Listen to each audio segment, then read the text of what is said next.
Okay, hello everyone, Mr. Eisinger here.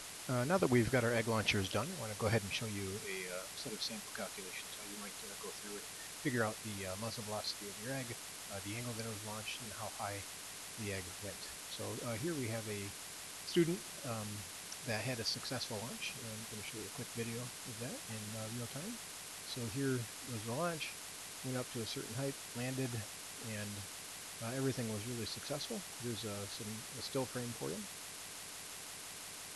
So here it is with just a single slide at a time.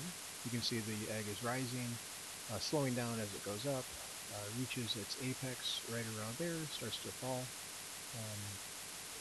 back down to the ground, and hits the ground a certain distance away. What I want to do here is I want to show you how to perform the calculations for this particular project. So let's go ahead and take it all the way back to the very beginning, right when the egg is coming out of the launcher, right about here. So let's go ahead and take that initial velocity vector, which we're going to go ahead and call v initial. It's being launched this way here, and we want to be able to determine what that initial velocity is. That's one of our objectives of this lab. Let's go ahead and make this a little bit lighter so we can see this a little bit better. So here we have the initial velocity vector, v initial, that's being launched at some angle. Now the way that we're going to do this is we're going to take that v initial and we're going to think of that as two different velocities occurring at once. We have a v initial in the x, which I'm going to use as a blue color, and we have v initial in the y, which I'm going to use as red. We're of course going to have to be able to find the angle that it's launched as well. The muzzle velocity is what we're looking for, the angle that it's launched, and also the maximum height. Let's go ahead and draw that nice little parabolic path that the egg went through. And so let's, for sake of to do some calculations here, let's give it a range, in this case a horizontal range of 20 meters. And again, I don't think that was the actual value for this particular student, but we can use that number for us for this calculation.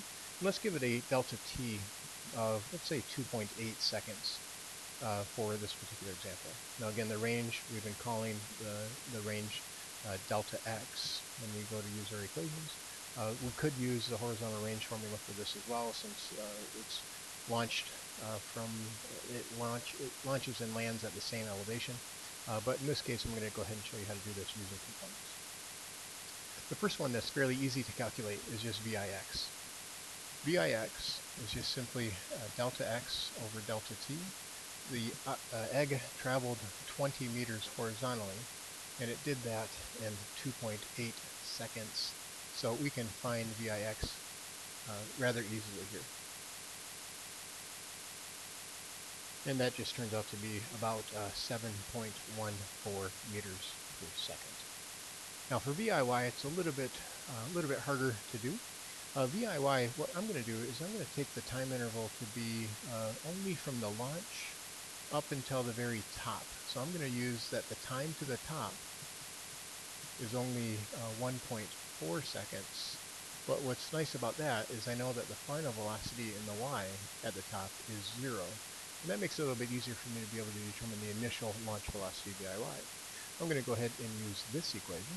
V final sub y is equal to V initial sub y plus A sub y times delta t. And in this case, the delta t is the time to the very top. I know my final velocity is 0 up there. The initial velocity is what I'm looking for, that's VIY, plus a negative 9.8 meters per second squared times 1.4 seconds. Okay.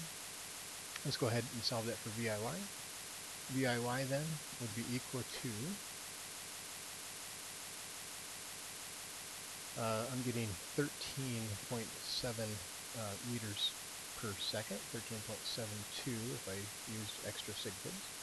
Anyway, this is the initial vertical velocity. This is the initial horizontal velocity. So now that I have these two components, I have VIX and VIY, I can find VI as just the square root of VIX squared plus VIY squared, which in this case is, I get that to be the square root of 239. Let's try that again.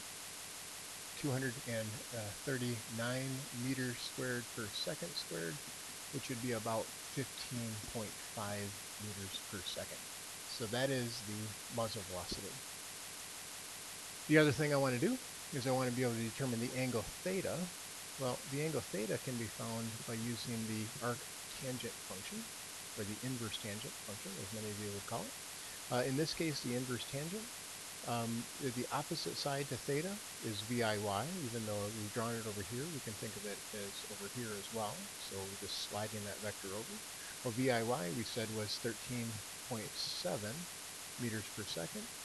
VIX, the adjacent side, we said was 7.14 meters per second. And when I take the inverse tangent of that, I get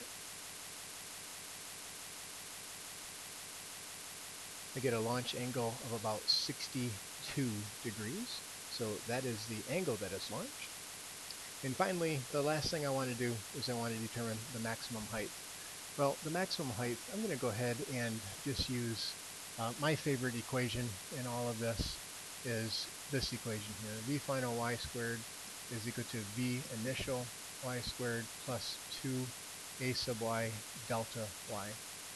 And I'm going to go ahead and consider, since I'm looking for delta y, the maximum value for delta y, I'm going to say that v final sub y is equal to 0 at the very top. And so when I solve this for delta y, I get v final sub y squared minus v initial sub y squared all over 2a sub y. Let's go ahead and plug in some of those numbers. That's 0 at the top. V initial sub y we said was 13.7 squared. And I'm going to divide that by 2 times a negative 9.8 meters per second squared, sort of drop by units there. That number is, divide that by 2, divide that by 9.8, I'm getting about 9.6 meters. So for this particular sample problem, what I have is that the muzzle velocity was 15.5 meters per second. The maximum height was 9.6 meters, and the angle of launch was 62 degrees. Nicely done.